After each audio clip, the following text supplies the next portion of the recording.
થોડીક મારી તબિયત આ જિંદગીમાં પહેલી વાર આવી બગડી છે, એટલે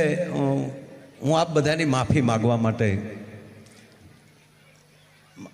મારો કોઈ એવો ઈરાદો નથી કે હું અહીંથી અત્યારે નીકળી શકું, પણ આપ બધાને હું ખૂબ ખૂબ દાતાઓને પ્રણામ કરું છું, તમામ વડીલોને પ્રણામ કરું છું. પ્રમ દિવસે સીએમ સાહેબ પધારે ત્યારે પણ બધાય ભાવથી, એટલે અત્યારે રાસ ગરબા માટે ની વાત છે કે બધાએ રાસ ગરબા રમજો, અને તમામ વડીલોને ક્ષમા માગું છું કે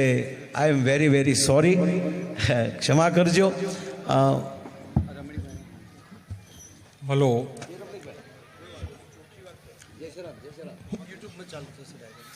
અત્રે પધારેલા